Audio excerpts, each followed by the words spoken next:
성경에 보면 몇몇 오해를 불러일으키는 인물들이 등장을 하고는 합니다. 그 대표적인 게 바로 이 요나단과 다윗의 관계예요. 오늘 1절을 보면 요나단이 다윗을 사랑했다라고 그렇게 이야기를 하고 있죠. 생명처럼 사랑했대요. 이 언급이 그 기독교 내에서 동성애를 지지하는 그런 진영이 1번으로 인용하는 그런 근거 선구입니다. 봐라, 요나단도 다윗을 생명처럼 사랑했다고 하지 않냐? 그렇게 이야기하는 거죠. 근데 이거는 전후 문맥이나 요나단과 다윗의 관계를 이렇게 제대로 이렇게 파악하지를 못하고서 펼치는 억지일 뿐이죠. 제가 남자 청년한테 사랑합니다, 축복합니다 하면은 제가 뭐 이렇게 그 청년을 이렇게 뭐 동성애적으로 사랑하는 거 아니잖아요, 그죠?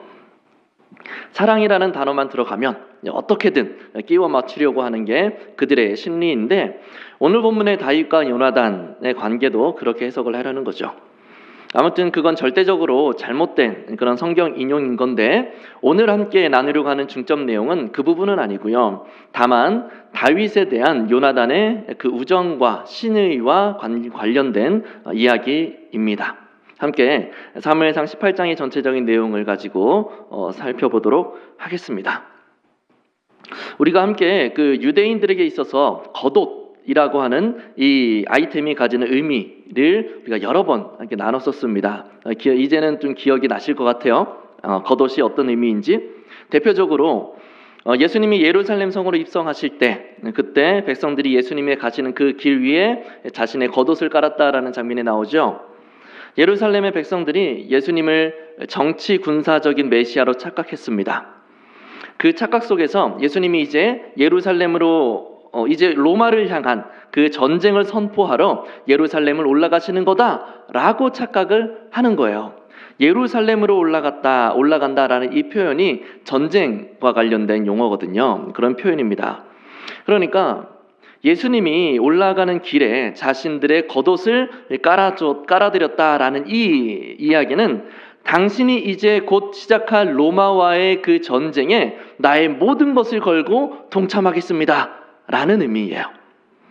이런 것처럼 성경에서 겉옷과 관련된 이야기가 나오면 그 사람이 지닌 모든 인격적이고 사회적이고 종교적이고 경제적 문화적 지위와 그 정체성을 총망라하는 개념이 거기에 들어가 있다라고 보면 되는 거죠.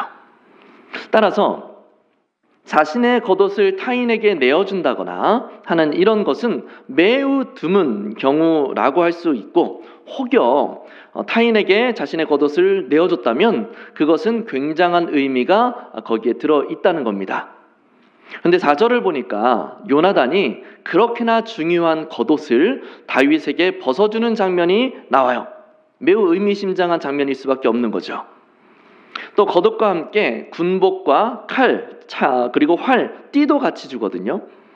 당시에는 전쟁에서 졌을 경우에, 패배했을 경우에 내가 항복합니다 라는 의미에서 전투와 관련된 물품들을 그 승리자에게 바치고는 했습니다. 요나단이 지금 자신의 군복과 칼과 활, 띠를 다윗에게 건네주는 장면은 유대인들에게 있어서 마치 요나단에게 주어진 군사적 모든 권한과 권력을 다윗에게 넘겨주는 것과 같이 느껴지게 됐을 거예요.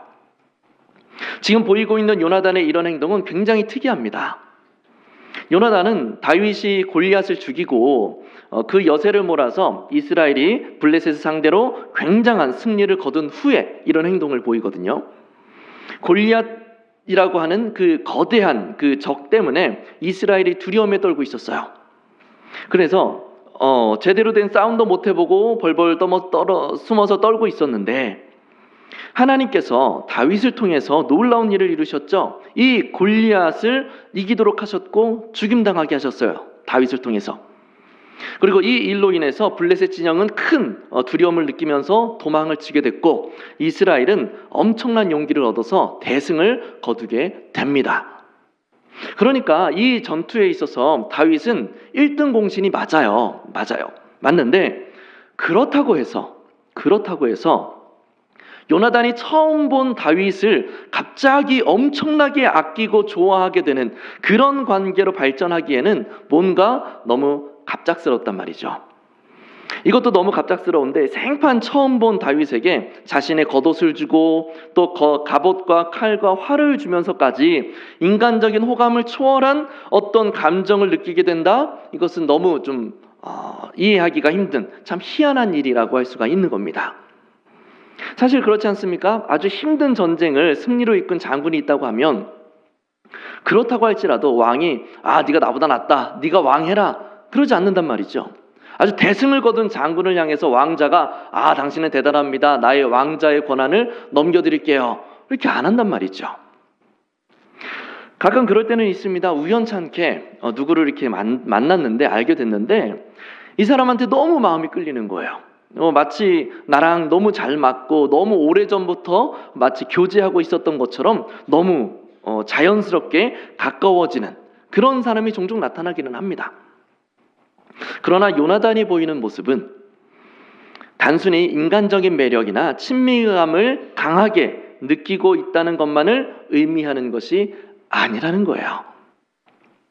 사실 이 장면은 사무엘상 13장에서 사울 왕의 나라가 길지 못할 것이고 너의 나라가, 사울 왕에게 말씀하시는 거죠. 너의 나라가 이웃에게로 넘어갈 것이다 라고 하는 하나님의 사울을 향한 그 심판의 예언이 그대로 성취될 것이라는 사실을 보여주는 장면이에요.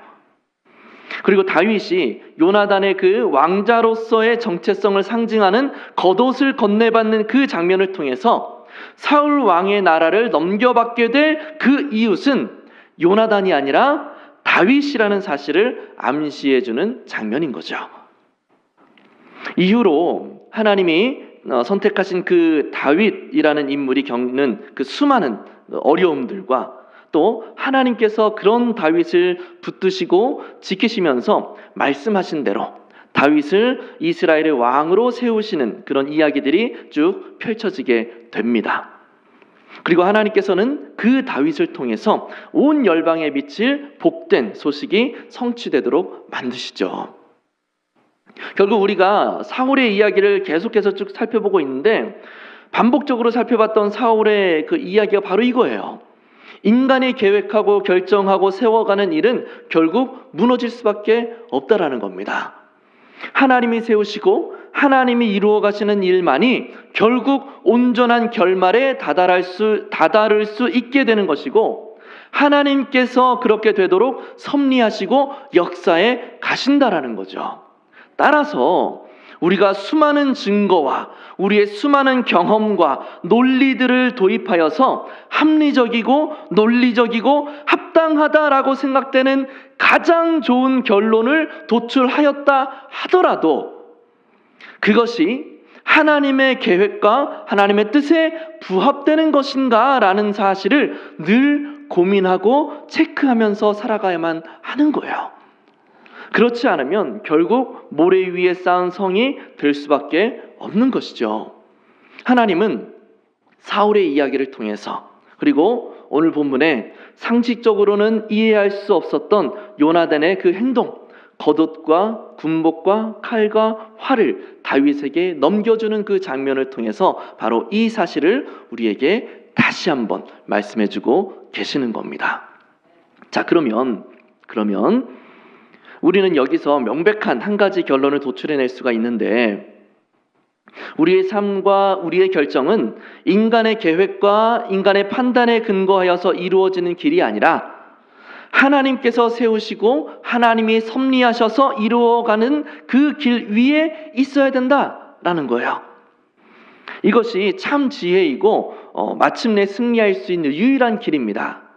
이 명제를 우리가 기억하면서 요나단의 모습을 조금 더 살펴보려고 하여 요나단이 다윗을 정말 많이 사랑했거든요.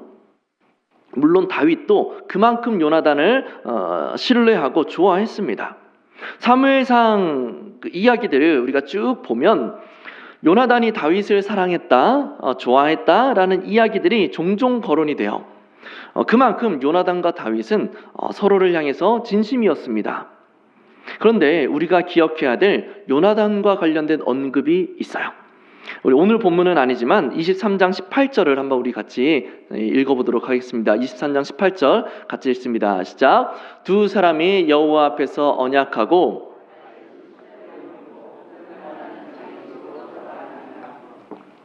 여기서 아주 의미 있는 표현이 있는데, 다윗과 언약을 행하고 난 후에 요나단이 자기 집으로 돌아갔다라는 표현이에요.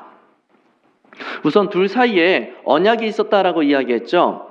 17절에서 그 앞절입니다. 17절에서 요나단이 다윗을 향해서 했던 이야기의 내용이 나와요. 17절도 한번 같이 읽어보겠습니다. 23장 17절 같이 읽습니다. 시작. 내 아버지의 사울의 손이 내게 미치지 못할 것이요 너는 이스라엘의 왕이 되고 나는 내 다음이 될 것을 내 아버지 사울도 안다 하니라. 요나단이 다윗을 향해서 너는 이스라엘의 무엇이 될 것이라고 이야기합니까? 왕이 될 것이라고 이야기해요. 요나단은 다윗이 하나님의 택하심을 받은 다음 왕이다라는 사실, 하나님께서 그를 통해서 이 나라를 새롭게 하실 것이다 라는 사실을 알고 있는 상태였다라는 겁니다. 자, 그런데 우리가 살펴보고 싶은 것은 요나단이 다윗과 언약을 행하고 나서 보였던 그 행동이에요. 18절에서 서로 언약하고 난 후에 요나단이 어떻게 했다고 했나요? 자기의 집으로 돌아갔대요. 뒤에 이어지는 사무엘상의 그 내용들에서도 다윗과 요나단이 만나는 장면들이 나올 때는 항상 다윗과 요나단이 각자의 처소로 돌아갔다라는 표현이 등장합니다. 이 언급이 중요한 이유가 있어요. 요나단의 집은 엄밀히 따지면 누구의 집입니까? 사울 왕의 집이죠. 사울 왕이 거하는 곳이에요. 요나단이 다윗을 떠나서 사울 왕의 집으로, 사울 왕에게로 갔다라는 이 언급이 왜 중요한 언급인가 하면, 다윗과 사울 왕이라는 이 캐릭터는 단순히 개인의 정체성, 단순히 다윗, 단순히 사울 왕을 의미하는 것이 아니라 사무엘상에서 지속적으로 이 둘을 통해서 대비시키는 것이 있기 때문에 그래요. 그것이 무엇이냐면 바로 하나님이 통치하시는 하나님의 나라와 인간이 선택함으로써 인간의 통치가 이루어지는 인간의 나라, 이 두 요소를 다윗과 사울 왕이라고 하는 이 인물들을 통해서 지속적으로 대비시키고 있다라는 거예요, 성경이. 그래서 다윗을 그렇게나 사랑했던 하나님께서 다윗을 다음 왕으로 세우셨다라는 사실을 알고 있었고, 그것을 고백했던 요나단이었음에도 불구하고 요나단이 다시 사울 왕의 처소로 돌아갔다라는 이 사실은 결국 그가 하나님의 통치와 하나님의 나라에 속하지 못했다라는 사실을 보여주는 언급이 되는 거죠. 반대로 이런 요나단의 모습과 완전히 대비되는 사람들이 있습니다. 바로 다윗이 사울 왕을 피해서 도망 다닐 때 다윗에게 몰려들었던 그 불황자들이에요.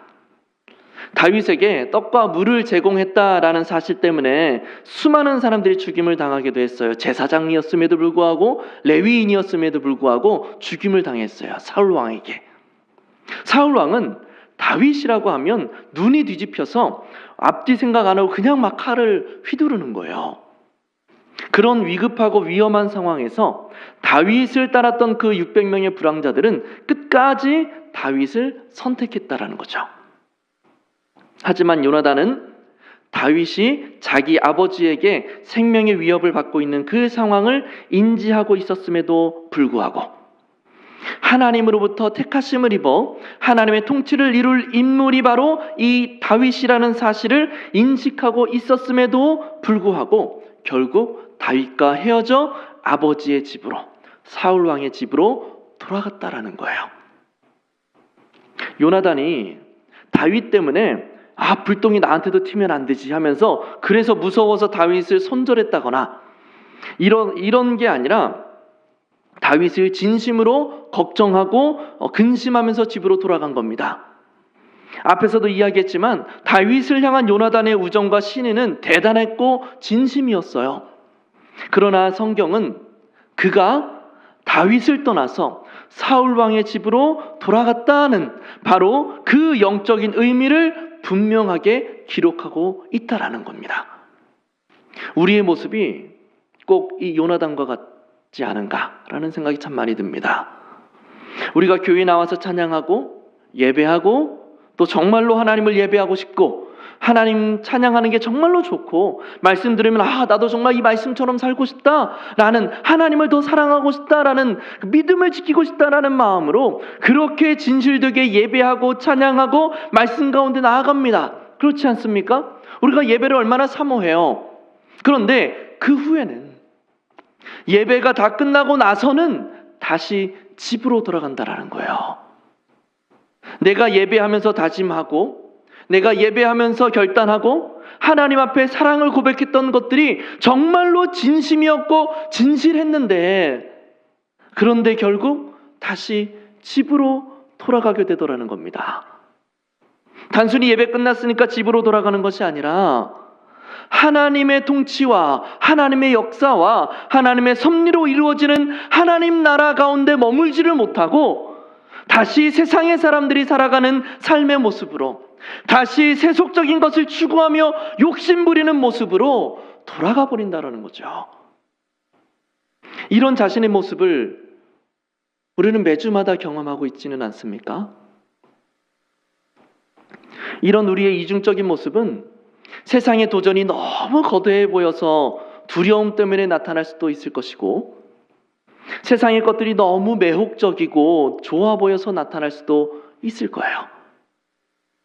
또는 내가 이루고자 하는 그 욕심들이 있는데, 그 다른 건 몰라도 이 욕심을 내가 이루기 위해서는 말씀이 아니라, 하나님이 아니라 세상이 말하는 것이 더 효율적일 것 같고 더 빠를 것 같아서, 더 상식적이라고 판단이 돼서, 그래서 우리가 집으로 돌아가기도 할 겁니다. 그 이유가 무엇이든지 간에 우리는 결국 하나님의 통치 가운데 머물지를 못하고 자꾸 집으로 돌아가는 거예요. 요나단은 하나님이 다윗과 함께 한다는 사실을 인식한 그 순간부터, 자신의 아버지가 이상하다라는 사실을 인식한 순간부터 자신의 지위도 권력도 권세도 모두 다 버려서라도 다윗의 곁에 머물렀어야만 됩니다. 밭에 금은보화가 숨겨져 있다라는 것을 발견한 사람은 자신의 모든 것을 팔아 그 밭을 살 수밖에 없다라고 예수님은 말씀하셨죠. 이 땅에 하나님의 섭리와 하나님의 통치가 이루어지고 있다라는 것을 우리가 알고 있다면, 그렇게 우리가 고백하고 있다면, 우리는 나의 모든 것을 다 던져서라도, 이 땅의 것들을 다 포기하는 한이 있다 하더라도 하나님의 그 통치하심 가운데 머물러야만 되는 거예요. 지금 당장은 다윗이 사울 왕이 곧 잡혀서 죽임을 당할 것 같고 사울 왕의 창에 꽂혀서 피를 흘리게 될 것 같지만, 끊어질 듯 위태로운 다윗의 그 위기들 가운데 하나님의 인도와 보호하심이 함께하고 있었어요.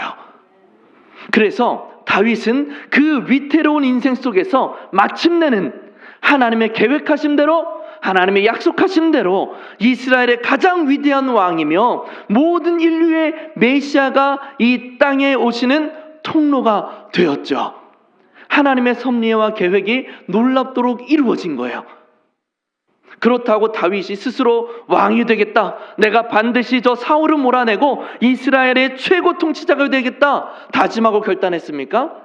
다윗은 단 한 번도 내가 왕이 되겠다 다짐한 적이 한 번도 없어요. 왕이 되기 위해서 노력한 것도 하나도 없었고, 내가 메시아의 선조가 되겠다라는 이런 얼토당토 않는 꿈이 있었던 것도 아닙니다. 다윗은 그저 하루하루 살아남는 게 절박했던 사람이었어요. 어떻게든 사울 왕에게 붙잡히지 않는 이거 하나가 다윗의 인생의 너무나 오랜 기간 동안의 소망이었고 희망사항이었습니다. 얼마나 처량하고 얼마나 처참해요. 그런데요, 국가 전체가 다윗을 등돌리고 국가의 왕이 모든 군대를 동원해서 다윗을 죽이려고 했지만 그 작은 자 하나를 없애지를 못한 거예요. 온 세상이 하나님의 통치와 하나님의 섭리의 정면으로 달려들었지만 하나님의 뜻이 정해진 그 인생을 무너뜨리지를 못했던 겁니다. 교회에 나와서는, 예배할 때는, 말씀 들을 때는 뜨겁게 불타올랐던 우리의 심장이 교회 문 밖을 나가자마자 차갑게 식어버리고 세상의 통치 아래 살기를 자청하는 우리의 이런 모습이 어디에서 나타나는 겁니까? 세상이 절대로 무너뜨릴 수 없는 하나님의 능력과 인도와 섭리의 역사를 신뢰하지 못하는 것에 그 출처가 있는 거죠. 우리가 하나님을 정말로 사랑하고 하나님이 살아계신다라는 사실도 믿고 모든 역사는 하나님이 주관하신다는 사실도 알고 있고 인정하고 있지만, 그럼에도 자꾸만 나의 집으로 돌아가 버리는 이유는 절대로 무너지지 않는 우리를 향한 하나님의 섭리와 인도하심을 신뢰하지 못하기 때문이라는 겁니다. 우리는 집으로 돌아갈 것이 아니라 나의 모든 것을 포기해야 하고서라도 다윗의 곁에 하나님의 통치하심 가운데 머물러야만 되는 거예요. 오늘 말씀을 정리해 보려고 합니다. 우리가 이곳에 나와서 예배하고 찬양하고 말씀을 들을 때 누리는 그 은혜들이 거짓이라고 말씀드리는 게 아닙니다. 우리가 예배에 나오는 것은 시간이 남아서 나오는 것도 아니고, 심심해서 나오는 것도 아니고, 직분이 있는데 예배 안 나오면 괜히 마음이 찝찝하고 눈치가 보여서 나오는 것도 아니라고 믿습니다. 무엇보다도 하나님을 사랑하고 하나님을 예배하고 싶고 은혜 받고 싶어서 우리가 예배의 자리를 찾는 거라고는 믿어요. 그래서 하나님을 사랑하고 사랑하는 우리의 그 마음이 교회 밖을 나가서도 잘 지켜졌으면 좋겠고, 하나님을 예배하고자 하는 그 심정이 우리의 가정에서도, 우리의 직장에서도, 일터에서도 우리의 삶을 우리 주님께 올려드리는 데까지 나아갔으면 좋겠어요. 예배 가운데 경험하는 하나님의 임재와 나의 심령에 임하는 하나님의 그 은혜와 통치가 교회 밖에 우리의 삶에서도 충만히 임할 수 있었으면 좋겠습니다. 그런데 우리는 그러지 못할 때가 너무 많다라는 거죠. 다윗과 함께 머무르지 못하고 자꾸만 집으로 돌아가 버리는 거예요. 예배 가운데 누렸던 은혜 속에 우리가 머무르지 못하고, 하나님을 예배할 때 가졌던 그 뜨거움 가운데 머무르지를 못하고 자꾸 집으로 가요. 그렇게 자꾸 집으로 돌아가는 이유는 무엇입니까?